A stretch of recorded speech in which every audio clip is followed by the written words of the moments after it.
오늘 본문 말씀을 볼 때마다 저는 그런 생각을 해봅니다. 다른 사람도 아닌 누가의 경우는 과연 이 말씀을 어떻게 받아들였을까? 사람마다 자신의 전공 분야라는 게 있습니다.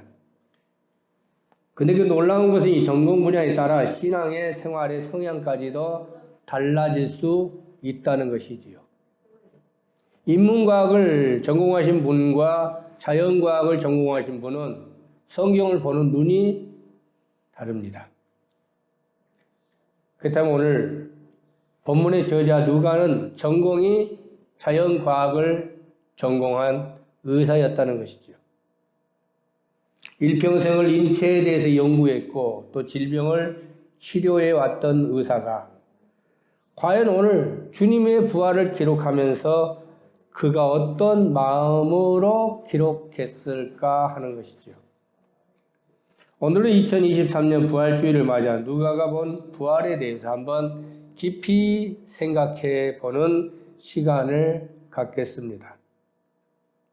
오늘 본문의 내용은 주님의 부활 소식을 전해 들은 제자들의 반응을 기록하는 누가의 기록입니다. 본문 내용은 24장 전체가 부활에 관한 말씀이기 때문에 하나하나 분리해서 내용을 한번 생각해 봅시다. 먼저 1절에서 12절 말씀 24장에 보시면 주님이 죽으신 후 사흘 후, 그러니까 정확히 안식 후 첫날이라고 시간을 기록하고 있습니다. 그때 주님이 죽으셨던 그 장례에 참여했던 여인들이 새벽에 향품을 가지고 무덤가에 가자 웬걸 무덤의 돌이 옮겨졌고 시체가 보이지 않자 근심했다고 기록하고 있지요. 그때 천사가 주님의 부활을 알려주자 그것을 전해 듣고 제자들에게 전했지만 제자들의 반응도 믿지 않았다고 기록하고 있습니다. 그리고 장면이 바뀌면서 13절에서 35절까지 말씀해 보면 엠마오로 가는 두 제자에게 주님이 찾아오셨습니다. 그런데 그들이 주님을 알아보지 못했다는 것이죠. 함께 대화하고서 3시간 반 거리를 걸으면서 대화했지만 주님을 알아보지 못했다 하는 말씀이 35절까지 계속적으로 진행되고 있습니다. 그리고 이제 하반 부분에 우리가 방금 함께 읽으셨던 말씀이 36절에서 49절 믿지 않던 제자들에게 주님이 직접 찾아오셨고 손과 발을 보이셨고 만지게도 해주셨고 그리고 함께 식사를 나눴고 이러한 과정을 통해서 그들이 부활에 대해서 비로소 믿게 되었자 그들에게 주신 주님의 사명은 부활의 증인이 되라 하는 말씀으로 오늘 전체 말씀이 맞춰지는 것입니다. 사람이 죽어서 다시 부활한다는 것을 어떻게 믿을 수 있겠습니까? 제자들도 믿을 수 없었고 또 여인들도 믿을 수 없었고 누가 자신은 더더욱 믿을 수 없었다는 것이지요. 그래서 24장 전체를 보면 누가는 강조하고 있는 부분이 반복한 단어가 있습니다. 11절 말씀해 보십시다. 확인해 보죠. 누가의 기록입니다. 이렇게 말하죠. 사도들은 그들의 말이 허탄한 듯이 들려 믿지 아니했다는 거예요. 사도들조차도 믿지 않았다는 거예요. 부활에 대한 예고는 주님이 여러 차례 제자들에게 해왔습니다. 3일 만에 부활할 것이다. 죽어 부활할 것이다. 부활에 대한 것을 보여주셨고 또 실제 죽었던 자를 살리시면서까지도 부활에 대한 예고를 해왔지만 그 이야기를 들었던 제자들 그 어느 하나 허탄한 말로 들었다고 말씀하고 있고요. 믿지 아니했다. 그렇기 때문에 25절 보니까 더디 믿는 자라는 책망을 받고 38절에 왜 의심이 일어나느냐라고 말씀하고 있죠. 그래서도 41절 마지막에 믿지 못했다고 부활에 대해서 믿지 못할 사건이다 라는 말씀으로 의문을 남기죠. 죽었던 자가 살아난다는 것을 그 이야기를 듣는 사람들은 모두가 다 놀래요. 죽었던 자가 살아나서 놀란 게 아니라 그 말이 믿겨지지 않아서 놀랐다는 거죠. 12절 말씀에 그래서 그들은 이렇게 말하죠. 베드로는 일어나 무덤에 달려가서 구부려 들여다보고 세마포만 보였어요. 그 된 일을 놀랍게 여기며 집으로 돌아가 버렸어요. 분명히 주님은 죽으실 때 뭐라고 그랬습니까? 갈릴리에서 만나자고 그랬어요. 죽으시기 전에 분명히 갈릴리에서 만나자고 그랬다면 베드로가 어디로 갔어야 합니까? 무덤에 갔더니 시체는 보이지 않고 세마포만 보였다면 진짜 부활했네. 그런데 집으로 가버렸어요. 전혀 믿지 않았다는 거죠. 믿을 수가 없다는 거죠. 그 이야기가 놀랍다는 거죠. 22절 말씀에 보니까 우리로 놀랍게 하였으니 베드로뿐만 아니라 우리들도 모두가 다 놀라. 그게 믿어져서가 아니라 안 믿어져서 놀란 거예요. 그래서 그들은 부활에 대한 이야기를 들었을 때 어떤 결론을 내립니까? 시체는 보이지 않고 세마포만 보이는 것을 봐서 이것은 그냥 영으로만 눈에 보이는 거라고 단정을 지어버렸다는 거죠. 주님의 부활에 대해서 들었던 여인들도 믿지 않았고 부활에 대한 그 사실을 전에 들은 제자들도 믿지 않았고 그리고 기록자인 누가도 믿을 수 없는 사건임을 그는 기록하고 있다는 것이죠. 그런데 이런 믿을 수 없는 부활을 믿는 것이 딱 같다는 거예요. 믿는 것이 하나 있다는 거예요. 바로 그것을 오늘 강조하고 있습니다. 25절 말씀 보십시오. 이르시되 미련하고 선지자들이 말한 모든 것을 마음에 더디 믿는 자. 선지자들이 말한 모든 것을. 선지자들이 말한 모든 것은 무엇을 말합니까? 주님이 오실 메시아시오. 그분이 다시 부활할 것에 대한 말씀을 강조하고 있다는 것이죠. 믿을 수 없지만 내가 믿을 수 있는 것은 말씀에 있지 않느냐는 거예요. 말씀에 있지 않느냐는 거예요. 그러자 주님께서 44절에 말씀하십니다. 또 이르시되 내가 너희와 함께 있을 때 너희에게 말한 것 모세의 율법과 선지자의 글과 시편에 나를 가리켜 기록한 모든 것이 이루어져야 하리라 한 말이 이것이라. 사람이 죽어 다시 어떻게 살 수 있을까? 놀라운 일이야. 믿을 수 없어 라고 하지만 믿게 하는 것은 무엇입니까? 말씀에 있지 않느냐는 거예요. 말씀에 있지 않느냐. 그렇다면 이 부활의 사실을 기록하고 있는 오늘 누가가 우리에게 말하고자 하는 것이 뭐겠느냐는 거예요. 무엇을 강조하고 싶었겠느냐는 거예요. 첫째, 살아계신 주님 자신의 말씀을 나는 믿는다는 거예요. 15절 말씀 보면 예수님께서 이제 첫 말씀이 부활하신 이후에 첫 말씀이 대화가 나옵니다. 15절 말씀이 이렇게 말씀하십니다. 그들이 서로 이야기하며 문의할 때 예수께서 가까이 이르러 그들과 동행했다는 것이죠. 여기 예수께서는 어떤 예수님인지, 부활하신 첫 모습의 예수님, 부활하신 모습의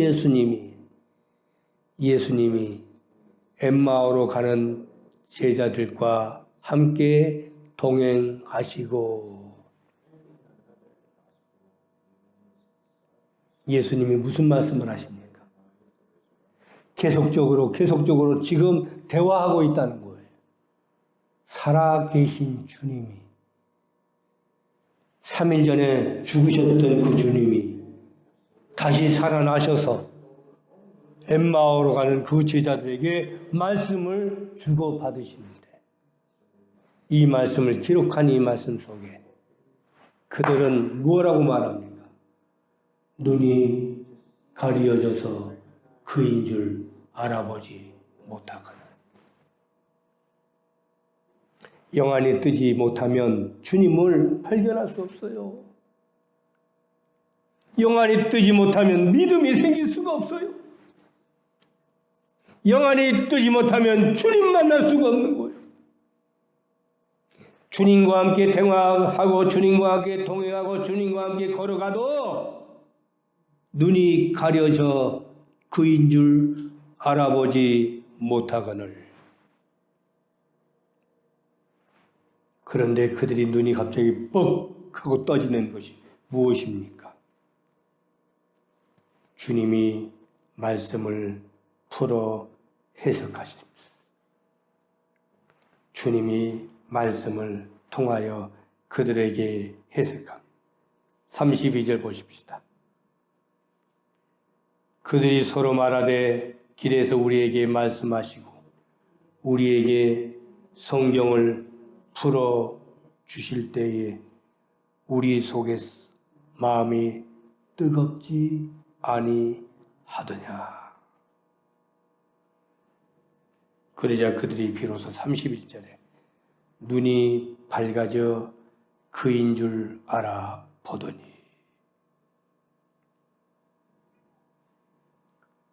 말씀의 능력이 얼마나 대단한 것입니다.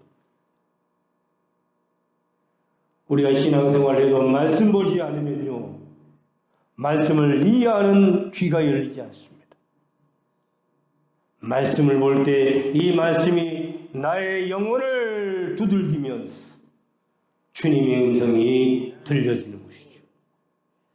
말씀은 살았고 운동력이 있어서 우리를 꿰뚫기까지 하신다고 하셨습니다. 말씀의 능력.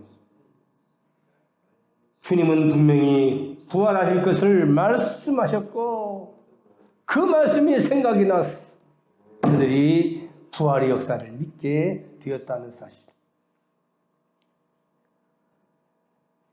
우리가 세상에 살면서 신앙생활을 하면서 말씀 보지 않고서는 믿음이 성장할 수 없어. 말씀 속에 살아계신 주님의 역사를 여러분이 체험하는 여러분 되시기를 주님의 이름으로 기도합니다. 그렇기에 누가는 오늘 말씀을 강조했고 주님 자신이 하신 말씀과 주님이 성경을 풀어 말씀하신 것을 강조하고 있다는 것을 우리가 오늘 또 체험하는 여러분 되기를 주님의 이름으로 축원합니다. 두 번째, 주님에 대한 말씀들을 믿을 때 하나님의 역사가 나타난다는 것이죠.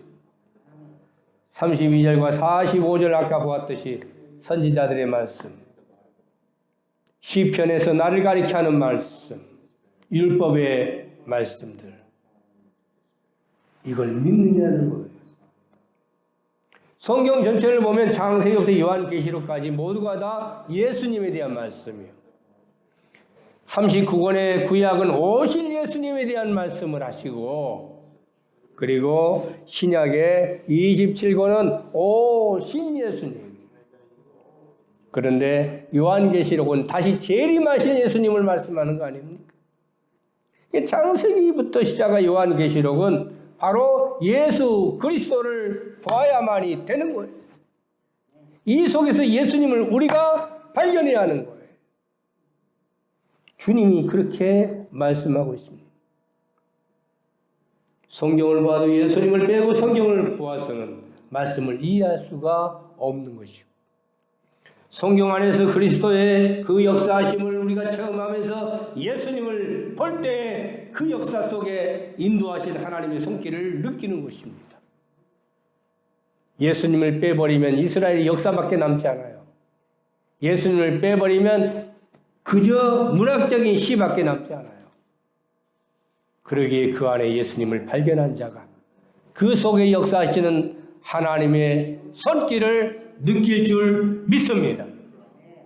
우리가 이 땅에 살아가면서 예수님 없는 삶은요, 다 헛된 거예요. 내 매일의 삶도 예수님이 함께하는 것이고, 내일의 사업체도 예수님이 함께하는 것이고, 매일의 가정생활에서 예수님이 함께하는 것이고, 매일의 직장생활 속에서도 예수님이 함께할 때에 그 안에서 하나님의 손길이 일어날 줄 믿습니다. 그래서 주님은 분명히 말씀하셨어요.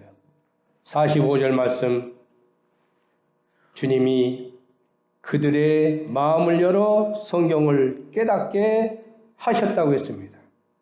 그 성경은 무엇입니까? 44절에 이렇게 말씀했어요.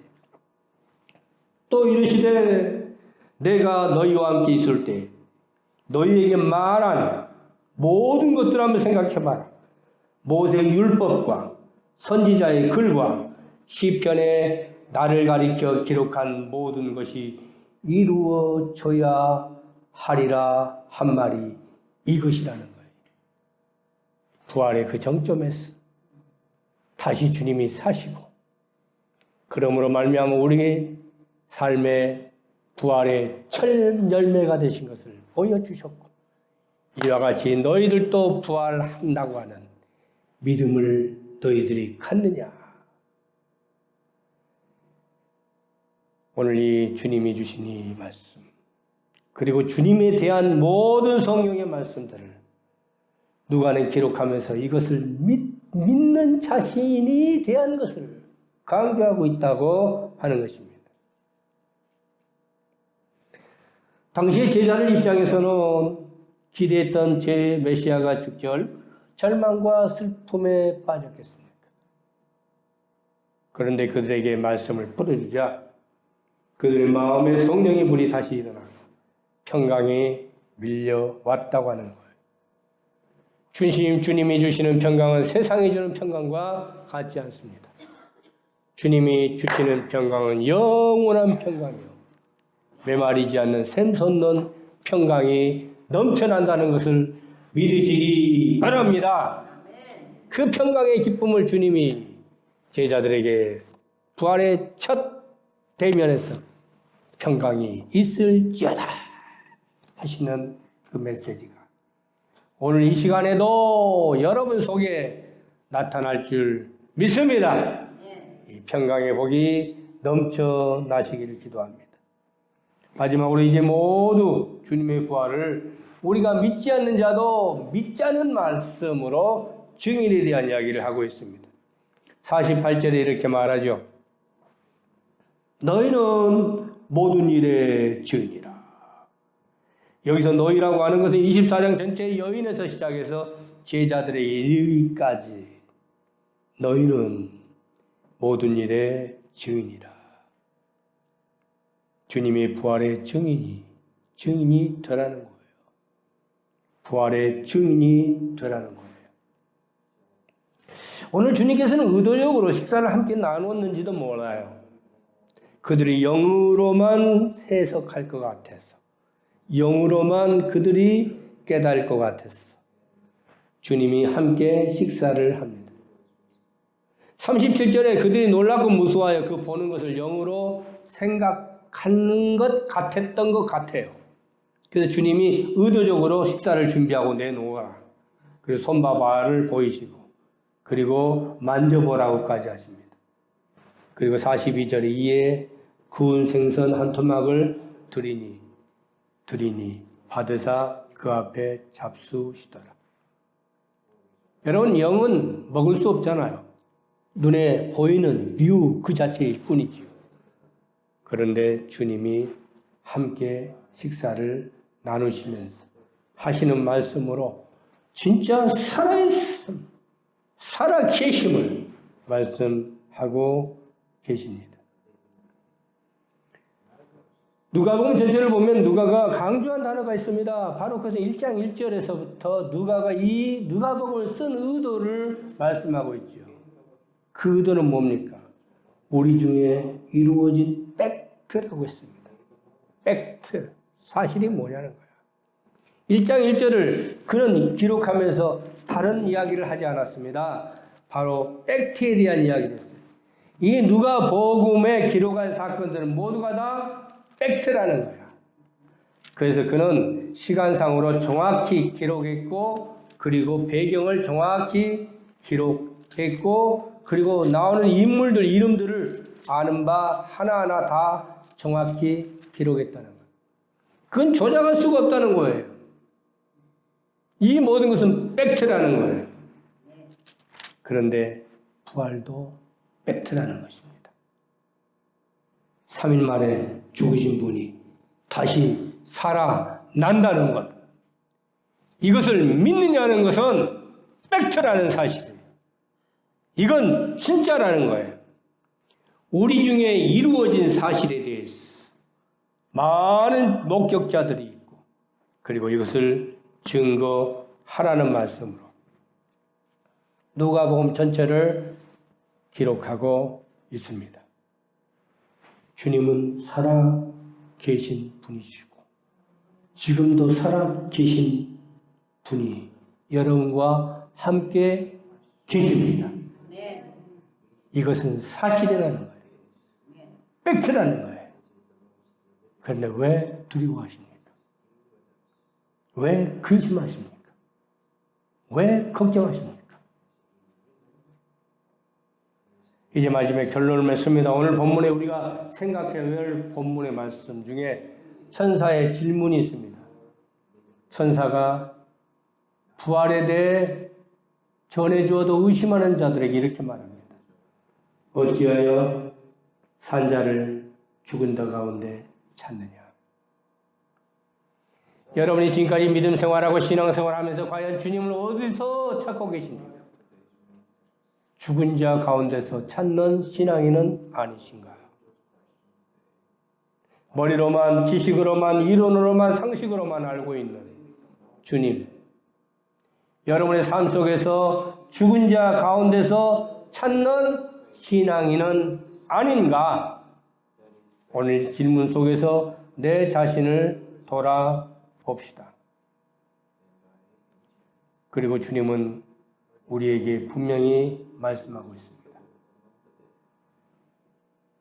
영은 살과 뼈가 없으되 너희 보는 바와 같이 나는 있느니라. 나는 있느니라. 지금 있다는 거예요. 영어 성경으로 보면 더 실감이 나죠. 나는 있느니라. 지금도, 이 시간에도 이 말씀이 진행되는 줄 믿습니다. 이 사실을 믿습니까? 바로 오늘 누가는 이 말씀을 기록하면서 마지막 부분에 자신 있게 기록해 올리고 있습니다. 모든 일의 주인이라. 이것을 믿느냐? 살아계신 주님이 지금도 살아계셔서 나와 함께 계심을 믿고 우리가 산 증인이 되어 매일의 삶 속에 승리하는 여러분 되시기를 주님의 이름으로 축원합니다. 기도합시다. 자비로우신 하나님 고맙습니다. 감사합니다. 부활의 산 증인이 되자. 오늘 누가는 주님의 부활을 기록하면서 믿을 수 없는 사건, 의심할 수밖에 없는 사건, 그러나 말씀이 말씀이 역사할 때 그 말씀대로에 응하였다는 것을 믿는다는 것, 그리고 그것은 팩트, 사실이라는 것, 그가 기록하고 있습니다. 그리고 주님의 증인을, 우리가 주님의 부활의 증인이 되는 것이 얼마나 큰 것인가. 오늘 이 누가가 본 누가의 부활의 사건을 우리가 마음속에 오늘 믿고 우리가 부활의 산 증인들이 되기를 주님의 이름으로 기도합니다. 예수님의 이름으로 기도드립니다. 아멘.